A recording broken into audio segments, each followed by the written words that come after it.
अब ये बिल जो आया है, अभी कह सकता हूं देर से आया है, पर लगता है दुरुस्त आया है। नहीं, विपक्ष बिल्कुल हम लोग सब साथ हैं, और हम तो खास करते टीएमसी के हैं, और टीएमसी की देश की सर्वाधिक लोकप्रिय नेता या नेत्री, हमारे पूरे देश में अकेली जो मुख्यमंत्री है महिला, श्रीमती हमारी ममता बनर्जी जी, सबसे पहले उन्होंने आवाज उठाई थी। इधर कांग्रेस पार्टी ने भी इसकी आवाज उठाई थी बहुत जबरदस्त तरीके से। बहुत कुछ हुआ भी था। होते होते ये बिल पारित होते होते किन कारणों से नहीं पारित हुआ आप सबों को पता है, लेकिन अब ये बिल जो आया है, अभी कह सकता हूं देर से आया है, पर लगता है दुरुस्त आया है।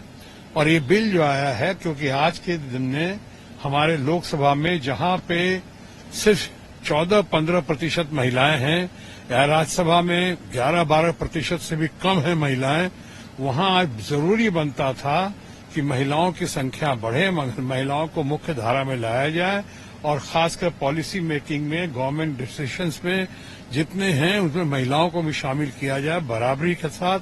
बराबरी के साथ नहीं भी कर सकते तो अच्छी शुरुआत है ये 33% रिजर्वेशन देने की उनको। मैं समझता हूं ये बहुत बढ़िया कदम है। हाँ, इसमें कुछ इफ्स एंड बट्स हैं।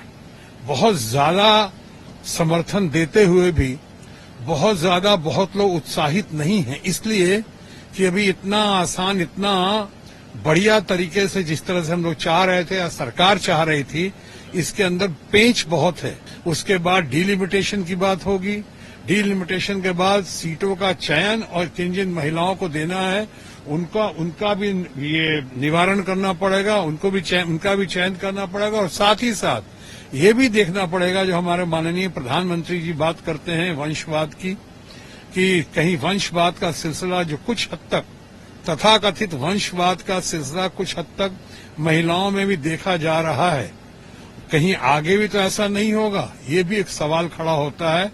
क्योंकि सिर्फ कहीं महिला पार्षद पति जो होते हैं, चाहे कहीं महिला एमपी पति तो वो नहीं काम करेंगे। आज बहुत जगह ऐसा हो रहा है जहां आप देखते हैं कि मेयर तो कोई और है, महिला है, उनका बेटा या पति या पार्षद कोई और है, और उनके पति है, लिखते हैं कि हम पार्षद पति हैं, वो फैसला करते हैं।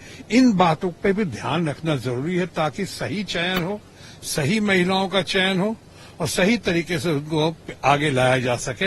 हमारी सबकी कोशिश है। बहरहाल ये बिल देर से आया। एक सवाल और भी है कि इतने साल मोदी जी रहे, 1914 में ही कर सकते थे जब उनकी पूर्ण बहुमत थी। 2014 में कर सकते थे जब उनकी पूर्ण बहुमत थी।